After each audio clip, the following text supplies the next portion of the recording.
Olá, minha amiga, meu amigo. Hora do nosso encontro nesta terça-feira, 17 de junho, hora de lembrar o bicampeonato do futebol brasileiro na Copa do Mundo. Foi no Chile, 1962. A gente acompanhava o jogo duas vezes. Primeira vez pelo rádio. A televisão não conseguia transmitir direto. Depois a fita do jogo vinha por avião e a gente via no dia seguinte na televisão já sabendo o resultado, mas aí vendo os lances. No dia 17 de junho de 62, foi 3-1 no jogo final contra a Tchecoslováquia. Ainda havia Tchecoslováquia e o juiz era da que ainda existia a União Soviética. E o primeiro gol foi da Tchecoslováquia, o Masopust. Estou dizendo o nome dele aí para lembrar os da minha geração, né? E sem Pelé. No segundo jogo, o Pelé, num jogo contra a Tchecoslováquia, que chegou à final, ele se machucou e não pôde mais voltar e entrou o Amarildo, né? Mas aí o Amarildo fez o primeiro gol do empate e depois foi o Zito que fez gol e, por fim, o Vavá. Eu queria mostrar para vocês, mas esqueci de trazer aqui para o estúdio o autógrafo que eu tenho do Vavá. Né? Foi um dia em que eu estava atrás do gol, meu pai estava transmitindo um jogo do Vasco, eu estava atrás do gol, o Vavá entrou com bola e tudo no gol do Sportivo Lajadense e depois me deu autógrafo. Mas, enfim, o atleta da Copa foi escolhido o melhor da Copa, Garrincha. O Garrincha, junto com o Vavá, fez 4 gols. Foi um dos goleadores. O Chile ficou em terceiro lugar, que era o dono da casa. O Brasil jogou em Viña del Mar e jogou no Estádio Nacional de Santiago, a partida final no Estádio Nacional. Umas recordações de 1962, bicampeão. Tinha sido campeão em 58, pela primeira vez, lá na Suécia. Bom, vamos em frente. Lembre de deixar o gostei ou não gostei, isso é importante, e de se inscrever. Vamos então aos assuntos de hoje.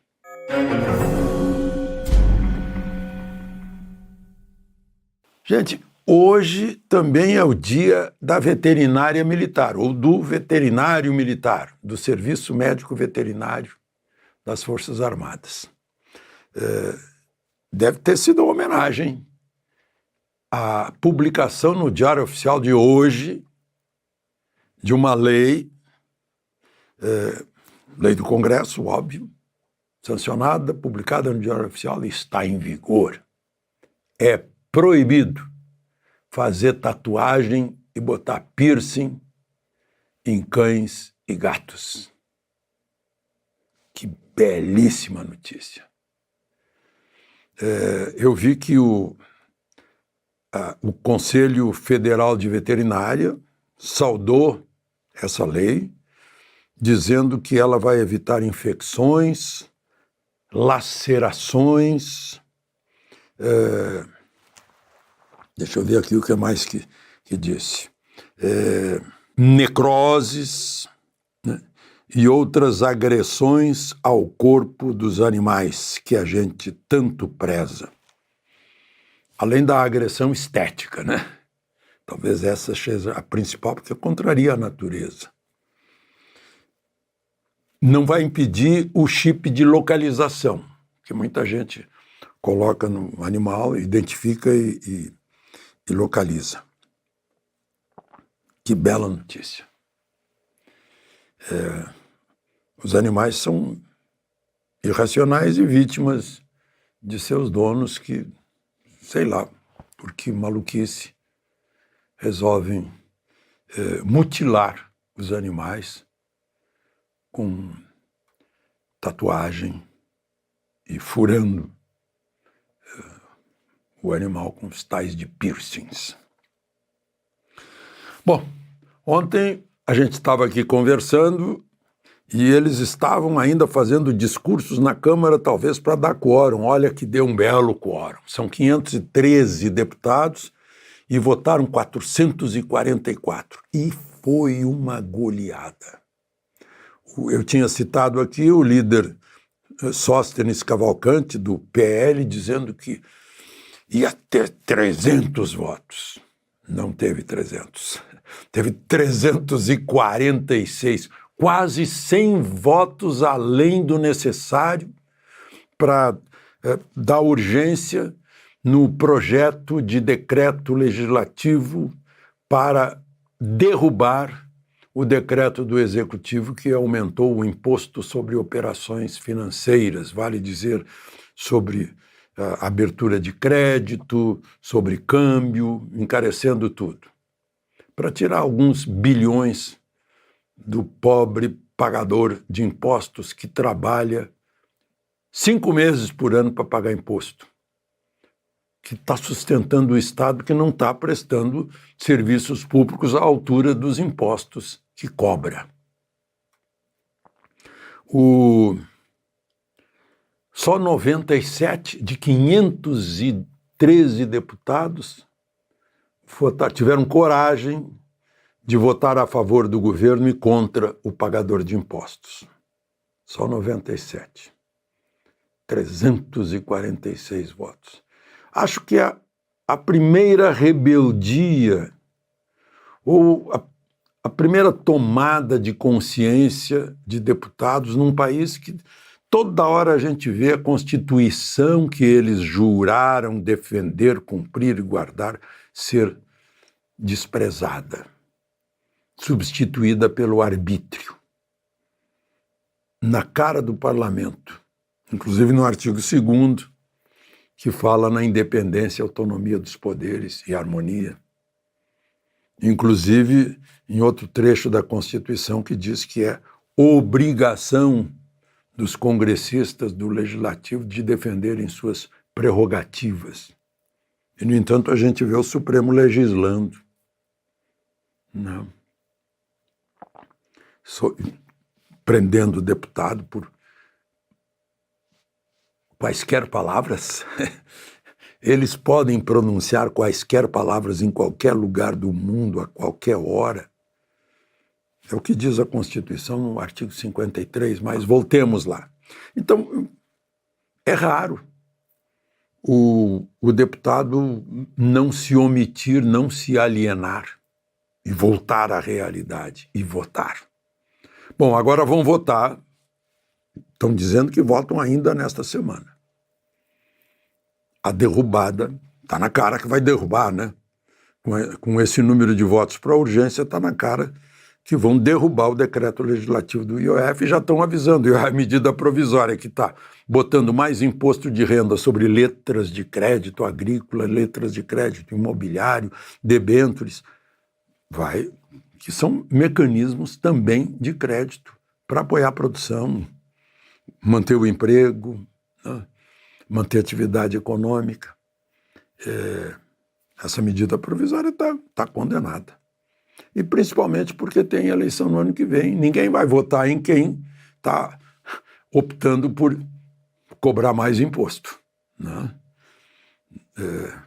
Bom, vamos a outros assuntos aí que a gente precisa falar. É que o ministro Moraes autorizou, a pedido da defesa, a cariação entre o general Braga Neto e o tenente-coronel Mauro Cid. Vão ficar frente a frente. Braga Neto vai ser trazido, está preso até hoje, desde dezembro, vai ser trazido a Brasília para estar lá no Supremo, frente a frente, cara a cara,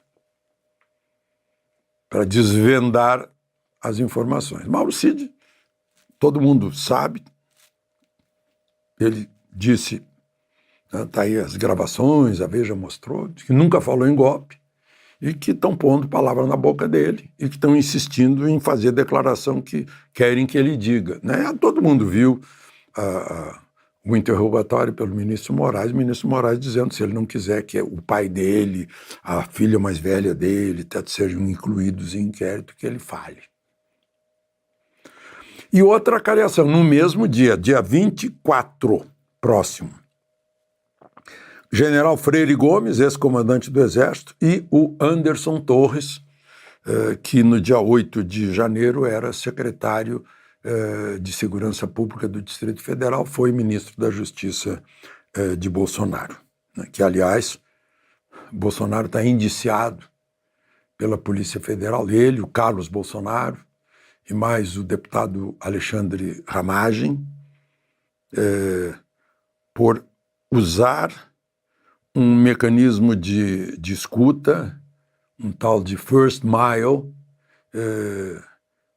a serviço do governo, para espionar ilegalmente. Isso já vem desde 2023, essa investigação. Só para aqueles que não viveram essa época, eu vivi, né?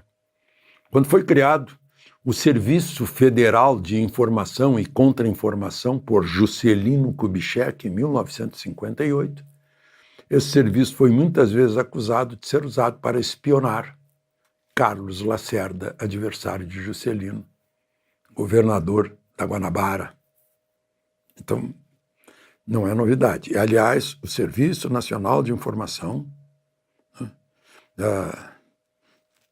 é o órgão que foi criado para prestar informações para que o governo federal possa tomar decisões, com informações, inclusive, secretas. A falta desse serviço, certa ocasião, fez com que a segurança do então presidente José Sarney não fosse alertada por uma agressão que estava planejada, e a agressão aconteceu. O sujeito jogou, eu não lembro se foi um martelo ou uma machadinha na direção de Sarney, que estava dentro de um ônibus com a comitiva. Eu lembro no governo Figueiredo que o SNI detectava esses perigos, porque eu mesmo, lá em Belém, fui conversar com os estudantes que estavam a fim de jogar pedra no ônibus de Figueiredo, algo assim. Outro dia encontrei um ex-estudante, hoje um profissional de valor, que me disse: você foi lá conversar com a gente e levou as nossas reivindicações e não houve nenhuma bagunça por causa disso. Mas tudo porque o Serviço de Informações alertou e descobriu antes e deu todas as informações para que um incidente grave, né, pudesse ser evitado pelo diálogo. De Brasília, Alexandre Garcia.